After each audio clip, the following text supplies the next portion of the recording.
Kufamba ndinoda, Abandona kufamba Mari yangu kufamba ndinoda, Abandona kufamba Yesu yangu kufamba ndinoda, Abandona kufamba nemi Baba ndoda, kufamba nemi Baba. Friends in Christ, I greet you all in the mighty name of our Lord Jesus Christ. Today we are privileged to have Reverend D. Maturi, who is the Connectional Evangelism Coordinator, to launch our 2020 Wesley Week. Let me take this opportunity to invite the men of God to take to the podium without wasting our time. Thank you.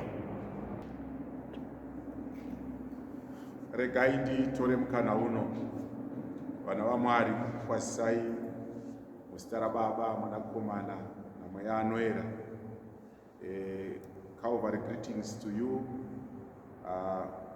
MCZ Borodeo Second family.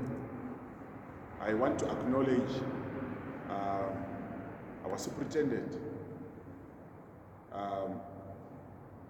and the ministers, the leadership, and all those who are behind the programming of this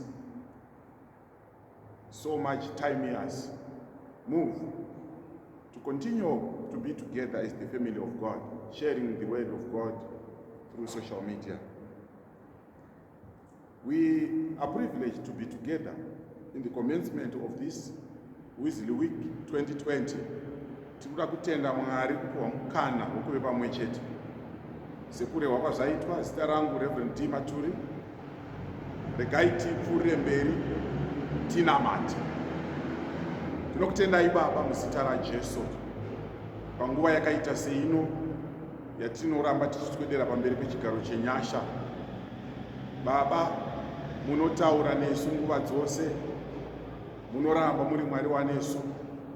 Tauraiwo nesu, tauraiwo nemhuri dziri munzvimbo dzakatsaukana, vamwe vari mumatambudziko, vamwe mweya yavo yakatonhora kwazvo, vamwe Baba tariro yavo yasarira kwamuri, vamwe vakafuratidzwa mwoyo.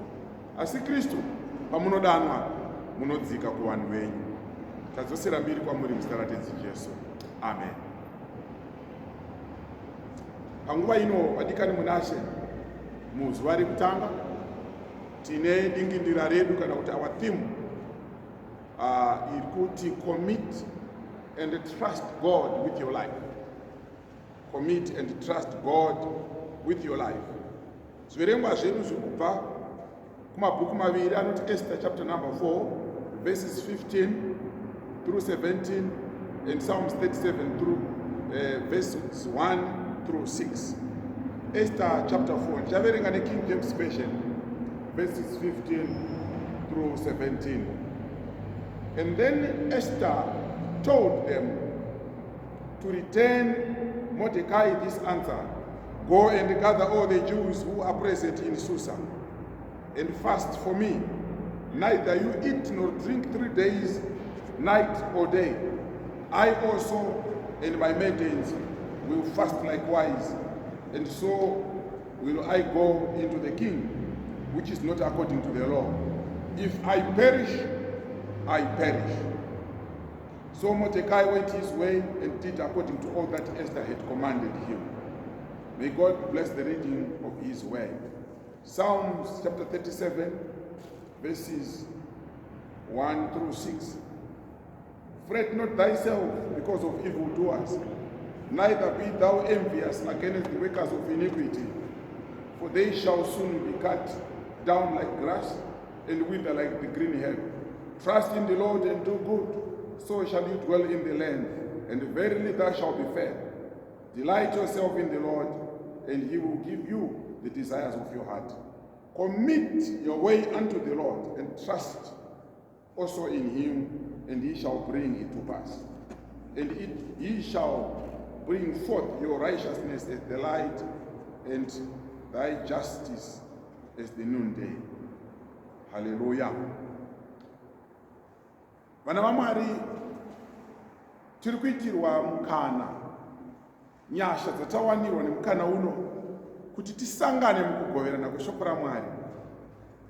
Gore negore tine vhiki ratinocherechedza. We have got a week that we observe, the Wesley week, where we go down the memory lane and revisit the foundations of Methodists, looking at John Wesley, the founder of Methodism, the founder of revival movements that have swept the whole world. You go to Pentecostals, you go to Reformation people, you go to various people of various doctrinal affiliations. They trace and respect John Wesley as the founder of revival movement. It is a time to refocus our lives as Methodists, whether we are still addressing challenges in the manner John Wesley addressed these challenges. It is also a time that we have to go back and revisit the Outers Gate experience. Patinodzidza kuti John Wesley akura adzidza akafamba ane nguva yaakarangarira akaziva kuti pane chimwe chinhu chandisina muupenyu hwangu. It is a time of stepping out of the ordinary. Because when John Wesley found out that he lacked something, what he acquired did not allow him to continue to wear the same shoes, did not allow him to continue to compromise his faith. So, as children of God, the Wesley Week challenges us to move from one realm of faith to another. So today's theme is saying commit and trust God with your life. Commitment and trusting does not just come from somewhere. It begins with a covenant. It begins with a relationship. You cannot just commit yourself to any person that you find. I was sharing the word of God when I was writing devotions, saying the greatest need of humanity is care and attention. But you don't just seek care and attention or commit yourself to any person that you find along the way or along the road. There should be a relationship first. Now, coming to our readings today, we are referred to Esther, where our theme is coming from this year. For such a time as this, when Mordecai had approached Esther, after Haman had pronounced the annihilation of all the Jews in Susa, vaJudha vari mu captivity, vari muutapwa, shure kwokunge vanzi vakuparadzwa vari pautapwa hwePezhia, ndo panosumuka Mordecai. Hamani aisachirevo, akananga kumuzinda wamambo, otaura namambokadzi Esteri kuti mambo, ndiwo mambokadzi tionereiwo mambo nenyaya yangu iyi. Shure kwokunge Esther ambopa zvikonzero zvakakwana zvakaita kuti asagone kuona mambo, anozofunga rwepiri oti chiregai ndiende, asi ndisati ndaenda, go and gather all the Jews, enda unounganidza vaJudha vose vari muguta reSusa, mundinyengeterere kwamazuva 3. Pandotsanangura nhau yezvebhuku raEsteri, mambo Xerxes akanga ari munhu akanga aine utsinye hwakanyanyisa, utsinye hwokurambira mudzimai wokuti akaramba kuzomodhela pamberi pevanhu. At one time, vanotevera history vanoti anotuma masoja kunovaka bridge rokuexpanda territory yake. Bridge parakatorwa nemvura, anotuma masoja kuti endai mutemheshamo murove mvura yayeredza bridge kuti masoja angu ayambuke, mvura irwadziwe. He was a king akanga ari neutsinye hwakanyanyisa. Pakupfuurira mberi hakuna munhu waiva nekodzero yekuona mambo asina appointment. Kungosvika muzinda mamambo, whether mudzimai wake kana ndiani, angosvika asina appointment. It was a death sentence. So Esther ari kuti kana ndaenda kunoona mambo, mutongo wangu uri pachena, it's a death sentence. But after making all the considerations, Esther committed and trusted God with her life. Vanoita ongororo, vanoti nokuti kuona mambo pasina appointment wakanga ruri rufu. Saka Esther, in other words, in a certain realm, Esther actually died. Akafa. As Mwari preserved her and resurrected her. On the third day, munamato nekutanya zvapera. Rufu rwa Esther runodzoserwa kuupenyu. She committed neimwe nzira tikatora nemitauro yamazuva ano, akatora mutsipa wake akaisa padanda. Zvakaitwa naEsther hapana mutsauko nezvakaitwa naAbhurahama achitora mwana wake. Vanotenda vanoti naIsaka wakafa, asi Jehovha vakamumutsa. Because the act of moving forward, the act of taking a step into the region and the realm of death was a commitment. Children of God, we are being reminded at such a time as this, during the COVID pandemic, which has wreaked havoc over the whole world and in Zimbabwe, all the corners of this planet Earth, we are being reminded that the commitment to God is not an option.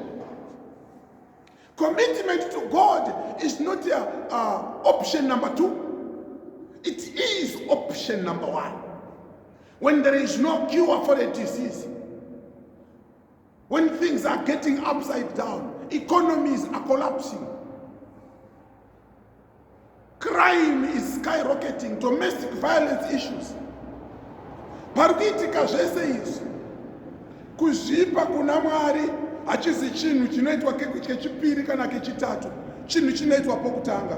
Asi sokutanga kutaura kwandaita, haugone kuzvipa kuna Mwari wausina kukama naye. Pandanga ndiri kurangarira nhau dzecommitment, ndanga ndiri kurangarira John Wesley on his voyage to Georgia in 1735. Anopinda muchikepe pamwe chete neMamoravians.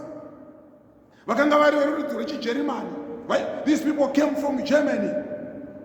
And when there was a wave that destabilized the movement of the ship, chikepe chikatanga kudengenyeka. John Wesley iye pachako akatanga kutya. Ma-qualifications in theology aivamo mubag in briefcase. Ekunoproducer mberi kwaenda kuti I'm a man of God. The ordination certificate yaivamo mubriefcase. Nhoroondo yekuti ndiri mwana womufundisi yaivamo muupenyu hwake. Kuti ndakaitawo zvandakaita paOxford University pakatangwa kokorodzano yaivepo muka. He was equipped with all those things, but he lacked one thing: salvation by faith. The faith that would enable him to move forward without fear. Ndo paanoona iye achitya obvunza maMoravians vanga ainawo, why are you not fearing? Look, we are threatened with death here. Vanobva vataura naye kuti, my friend, the God that we worship, he is a God who saves us by faith.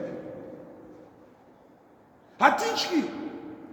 Vakanga vakanzwisisa shoko raPauro rinoti, for us to live is Christ, to die is gain. Kwatiri kurarama ndiKristu, kufa kupfuma. So whether to die or to live, we belong to Christ. Ndipo panotanga John Wesley kupepuka mukati meupenyu hwake. And he began to search for the secrets in the life of this man, of these people. Akaenda kuGeorgia akatosangana nemurume ainzi Spangenberg, vakakurukura nezverutendo. He was a Moravian. When he came back to Britain, he met Peter Bowler, and they continued to converse in these issues until this day which is known by all Methodists. When John Wesley says, I felt my heart strangely warmed. I felt I did trust in Christ, in him alone for my salvation. Ndakanzwa kuti zvinhu zvangu zvaregererwa. Ndikanzwa kuti ndinoimba naye iye woga pazvivi zvangu. Committing and trusting God with your life begins with a relationship. It begins with a covenant. From that time, the man called John Wesley was unstoppable. He began to tread in territories that were not comfortable. He began to move in uncomfortable zones. I remember reading his history. At one time he was preaching and people brought a mad bull and let it loose. Vakaunza mombe inopenga ikatanga kuvhonganisa nokutandanisa vanhu. That was John Wesley. After they had said, the Anglicans had said, we believe people should preach in pews and parishes. He says the world is my parish. In such a time as this, children of God, we are being called to commit our lives to Christ. We are being called to trust God with our lives. In fact, there is no other option. The COVID-19 situation has leveled the ground for the poor, the average, and the lowest people that you can find. Even with the most sophisticated machinery, the most sophisticated national health systems, but God alone, and God alone, is our refuge. So at such a time as this, we are being called to stand in the gap. We are being called to call upon the one and only God, our Redeemer. We are being called to know Christ and the power of his resurrection. Paul anotaura kuti we are here and we have no other business but to know Christ and the power of his resurrection. Job says, I know my Redeemer lives. Ashinyora tsamba kakare Paulo kwa Filipi anoti, and now unto him that is able to do exceedingly. And he says, above all, my God shall supply all your needs according to his riches in glory. Kuziva Mwari zvakanyanya kunopa kuti munhu ape upenyu hwake kuna Mwari, kunopa kuti munhu azvipe kuna Mwari. Iko kuzvipa kuna Mwari kunobva pa-identity.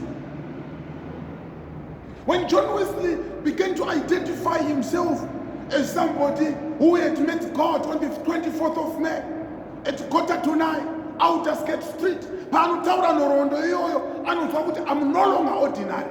I'm stepping out of the ordinary. I have a different God. No matter what people say, no matter how they view me, I've got a different God. I can lose all for him. I can set aside all other things for him. because he is my God. How did Esther and her uncle Mordecai come to the point of submitting their lives to God? Because they knew their God as a God of history. Vaiziva Mwari akanga afamba nemadzitateguru avo, avabvisa muIjipita, akapinda navo murenje, akavafambisa vakapinda muKenani. Vaiziva Mwari akanga akoromotsa masvingo eJeriko. Vakanga vachiziva Mwari akafamba naElijah akauraya vaprofita vaBhaari vari vega. Vaiziva Mwari akagara pamusoro paDhavhidhi akadonedza Goliata.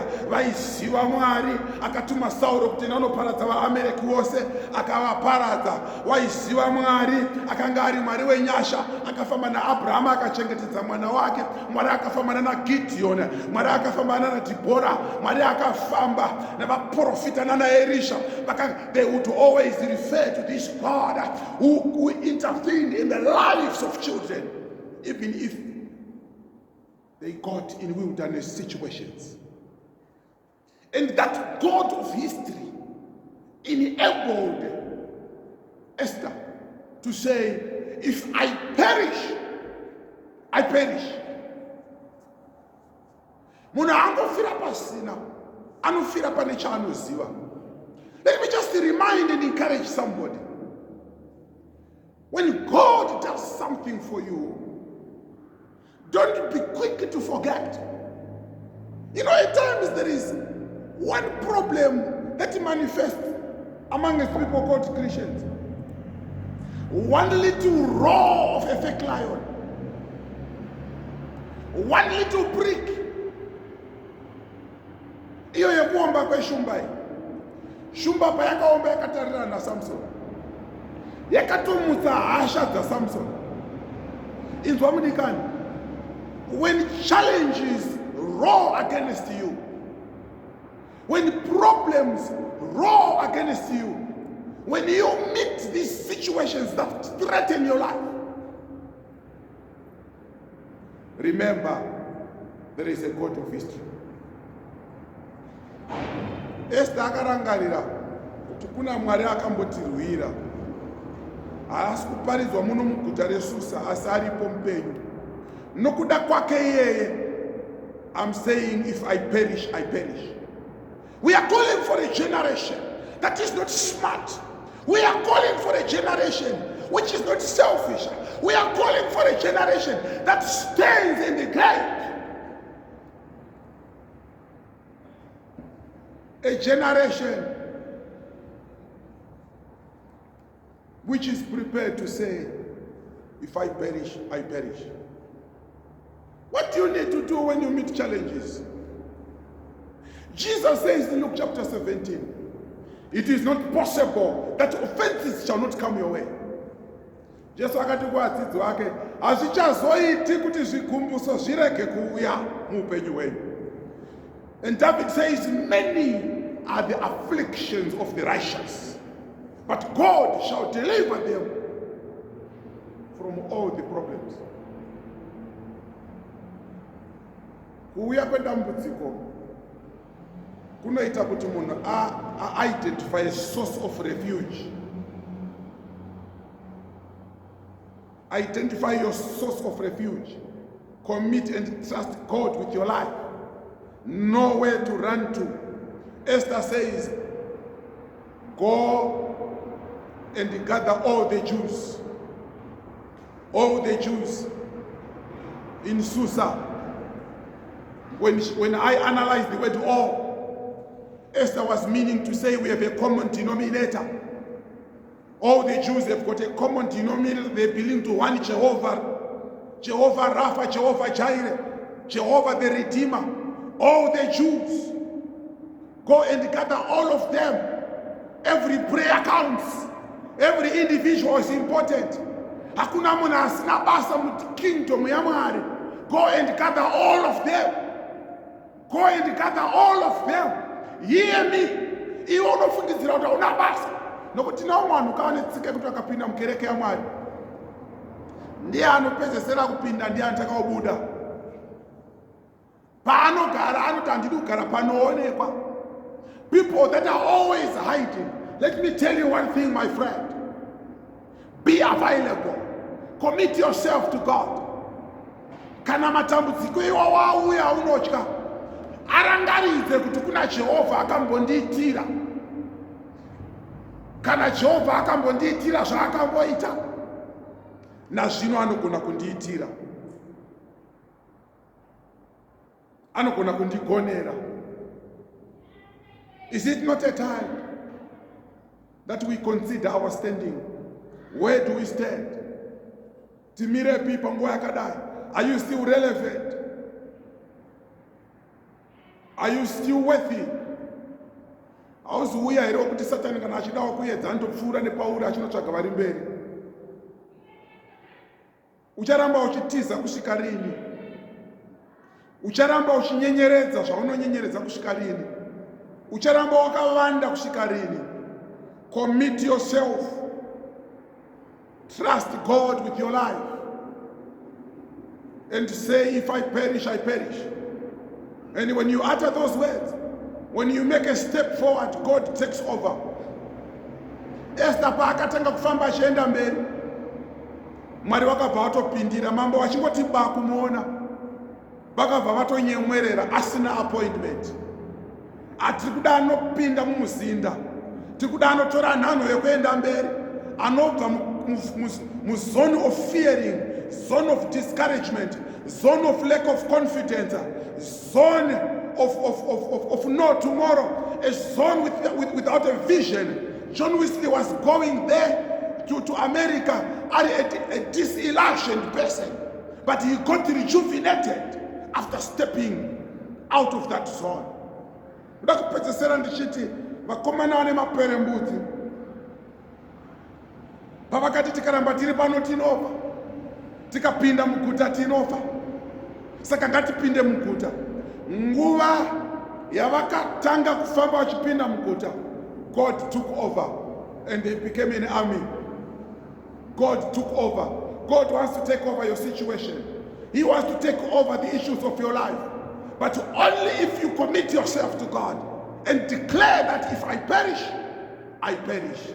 Children of God, it is the time and this is the opportunity for self-introspection.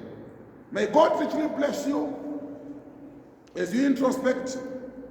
Uti Mwari ndizverei moyo wangu, muzive kana pane chiri mandiri chinonditadzisa kuenda mberi. Kana chiripo changamire, ndibatsirei, ndinzverei, ndigadzirisei Mwari. Ndiwo munamato waDhavhidhi. Patoda kuti urangarire mazwi emuimbi.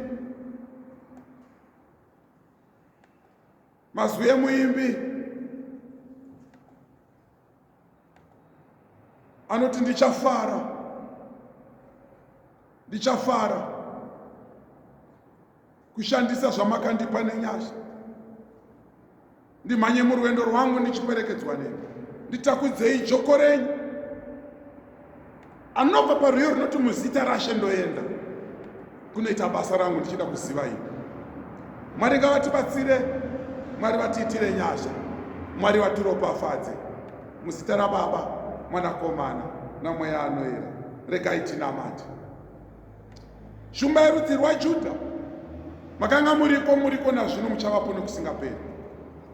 Ndinokumikidza hama dzangu neni pamwe chete munguva yakaita seino muruoko rwenyu, kuti Baba mutitendere tipe upenyu hwedu kwamuri. Tinobvuma kudarika kwedu, tinobvuma kuvarayirwa, tinobvuma changamire kuti pane patakataira, asi tinoramba kuchengetedza upenyu hwedu nokuda kwenyika ino. Tinodudza mazwi aEsteri aanoti kana ndichiparara ngandiparare, asi tinopararira muruoko rwenyu. Kana tiri mamuri hatiparare. Pane vari kurwara, pane vakarasa tariro, pane vakakuwadzwa nokuda kwezvenyika ino, pane vakarasikirwa nevadikani wavo, pane vakaneta kwazvo. Muzita raJesu, Baba, ndinotaura simba rinosvikira kuvanhu venyu. Muvaporese, muvape simba, muvamutse, imi shumba yerudzi rwaJudha, vagoziva kuti kune mumwe ari kumusoro anotida. Tadzorera mbiri kwamuri, imi Mwari vanogara nokusingaperi. Kubva zvino kudakara Kristu muchidzoka. Amen. Mwari urugare wakuitirei zvakanaka. Haleluya. Kufamba ndinoda, Abandona kufamba. Mwari wangu kufamba ndinoda, Abandona kufamba. Yesu wangu kufamba ndinoda, Abandona kufamba nemi Baba ndoda, kufamba nemi Baba ndoda, kufamba nemi Mwari more, Mwari more suare su. unopenya abusuru munopene, kera mweya munotera, tidzanzera munotera, tidzanzera Mwari more, ona hatidzitye, hanzi dzedu dzose dzino, kundwa neme tikofamba, nokufara tikofamba, nokufara munotepa, ariwo munotipa, utsene munopava, nonamata izozvino.